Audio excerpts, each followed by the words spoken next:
It's time for another gardening update. Let's walk down the edge of the garden, then we'll get out in the garden and take a look around. We have 5 different types of bush beans growing in 10-gallon grow bags, and next to those we have some cilantro and some dill. In that straw bale there are 2 different types of sweet potatoes growing. Just beyond that we have some more 10-gallon grow bags with some peppers and some beetroot. In 7 10-gallon grow bags, we have 3 types of potatoes growing. 2 bags of Kennebec, 2 bags of Yukon Gold, 2 bags of Adirondack Blue, and 1 bag that's mixed with all 3. As you can see, some of the containers and grow bags are empty. I had some herbicide damage to some of my peppers, so I pulled some of those because for a while I was worried it was a virus. I think the herbicide came from some straw I was using around the perimeter of my garden. In this straw bale I had 2 sweet potato slips that died, and I've never had that happen before. I added some bamboo stakes to this straw bale because those tomato plants are getting taller and have tomatoes on them now. The green stalk planter that my niece gave me is doing pretty well. At the top are some beets, then some beans, some peppers, some more beans, and some more peppers at the bottom. Most of the tomatoes are setting fruit now. This first one is a Bundaberg Rumball. Next to it is a Rosella Purple, and that's my favorite dwarf tomato for taste. We're going to be getting hot soon, and that's when the tomatoes have a hard time setting on. This one is Baronia, and it's another one of my favorite dwarfs. Tasmanian Chocolate is one of the tallest dwarfs that I grow, and it grows to about 5 feet tall. I rarely grow indeterminate tomatoes anymore, but this year I'm growing 2 Belgian Giants. This is one of them. In the next row is another Bundaberg Rumball, and those were very productive for me last year. This is a new variety for me this year. It's called Purple Rain. I'm growing 2 of these, and here's a look at the other one. I really like what I'm seeing from this one so far. This is one I've grown before called Sleeping Lady, and last time I grew it, it was very productive, and that's why I'm growing it again. Here's the other Belgian Giant. I have both of those in tomato cages that I made myself that are about 5 feet tall. In a hollow log, I planted a Shimo-furi tomato plant, and it's a dwarf that is variegated and has small-sized tomatoes on it. Here's a look at some of the variegation. Some variegation on it is white and some is yellow. I have 3 of these growing. As you can see, some of the newer foliage doesn't have any variegation.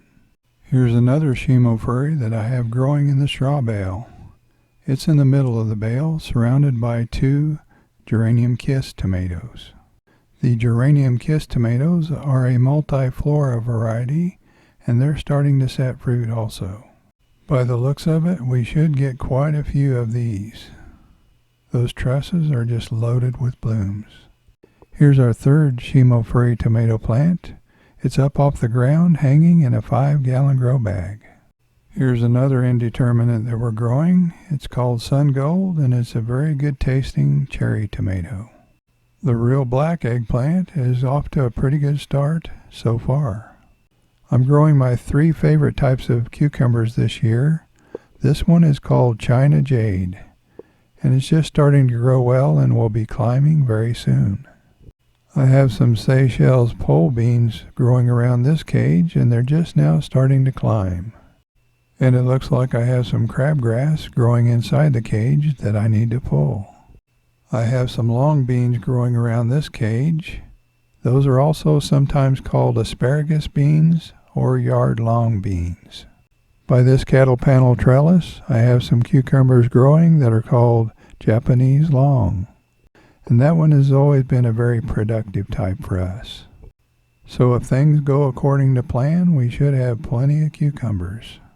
This year I'm planting a few tomatoes very late in hopes that they'll be in their prime when some of the other tomato plants that I planted earlier are struggling. Those bamboo stakes that you see are marking some very small pepper plants that are growing. I think those will help me keep from stepping on them. I planted some very late corn, and I'm going to see if I can't get 2 crops in one season. This is a type of popcorn. This is a volunteer fennel plant that I relocated, and next to it is another fennel plant that is a different variety called bronze. Then over here behind the corn we have some sunflowers growing and some rhubarb. While we're back here by the corn, we might as well take a look. The variegated corn is looking very well this year. I'm really liking the way it's turned out, and I'm hoping that the ears will look just as impressive as the foliage. There are a few of these that I think might have more white than green in their leaves, especially this one on the end.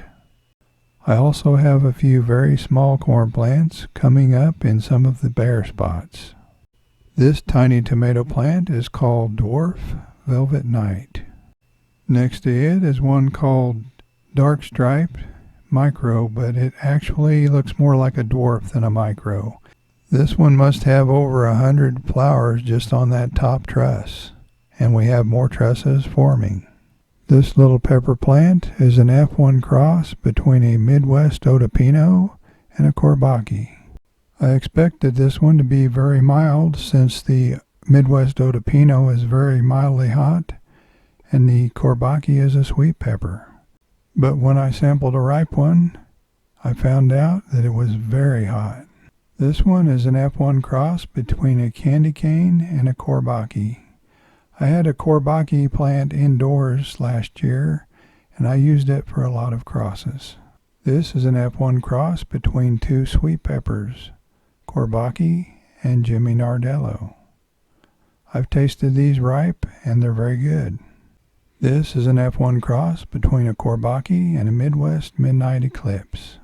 The peppers get very dark when they've been in the sun quite a while. This is another cross between Midwest Midnight Eclipse and Courbaki, and the peppers on this one are starting to get dark already. This is another F1 cross between 2 sweet peppers, Courbaki and Aconcagua. I crossed a variegated version of the Midwest Midnight Orange with a Courbaki, and this is the F1s. This is a cross between a Midwest Midnight Orange, non-variegated, and a Courbaki. These are the F1s. The bananas are probably about 7 feet tall now, and I think I'm going to be removing some of those. They keep spreading outward and taking up more room in the garden. And they also shade plants like this geranium kiss that I have in a container. Here's a couple of mutant peppers that I'm liking so far. The one on the right has some really long leaves that I like a lot. Here's a look at some F7 Midwest Midnight Eclipse peppers. The foliage starts out green, then turns very dark the longer it's in the sun. I moved some of the pepper plants closer to the house to see how they would do over there. I crossed a Midwest Midnight Eclipse with a Courbaki pepper, then I took that cross and crossed it with an Otapino. I like how it looks so far. These are F2 Midwest Midnight Eclipse crossed with Courbaki. The foliage is pretty dark, but I'm going to try to get it darker. These 3 F2 siblings are a Midwest Midnight Orange crossed with a Courbaki. It's kind of hard to tell, but all 3 of them are variegated. It's easier to tell on the newer foliage before they get dark. The lightest of the 3 barely has any variegation. The petunia tower that I made isn't looking too bad, but it should look better later on. I've seen a hummingbird on that a couple of times. I don't like it when pollinators mess up my pepper projects, and this little crab spider is trying to protect this flower from being cross-pollinated. Of course, its main goal is to catch some dinner. I've been keeping an eye on this milkweed plant because it was covered with aphids. Now it's covered with aphid mummies. Tiny parasitic wasps go around and sting individual aphids and lay their eggs on them. The wasp larvae feed on the aphids and eventually emerge as fully grown wasps. I harvested our 6 types of garlic a little bit early. This is the Bavarian purple. We got rust on our garlic this year, so I think that stunted its growth just a little bit. I grew a few elephant garlic, and as you would expect, they were larger than some of the other types. One interesting thing about elephant garlic is they form tiny bulbs around the main bulb. This variety is called German white porcelain. We had one large one and several small ones. This one is called Italian artichoke. We had 4 decent-sized ones and one very small one. This one is called Persian star, and they're pretty uniform in size for the most part. The type that grew the best this year was a variety called Purple Glazer. Just look at how healthy the roots are on these. I'm curing these now, and I hope to compare the flavor of the different types later on. I also planted some garlic I got from the grocery store out by the back fence, and I'm just going to let that grow. This is a petunia growing in a basket that's not actually growing in a basket. I started by planting the petunia in the ground. Then I cut a hole in the bottom of the basket using a pair of Dutchmans. It might not be the best tool for the job, but I had it handy, so that's what I used. Once I had a hole cut in the bottom of the basket, I bunched the foliage together and slipped the basket down over it. Then I made sure all of the foliage was inside the basket and not underneath it.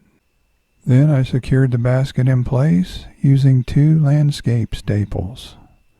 I just put 1 staple on each side of the basket, and that secured it pretty well to keep it from moving around. Once the basket is in place, then it's just a matter of watching the petunia grow. And in no time, the petunia started to bloom and started to grow. And eventually it'll overflow the edges of the basket and look pretty cool. I hope everything's going well in your garden. If you're just now finding this channel and you haven't subscribed yet, please subscribe. Thanks for watching. We'll see you next time.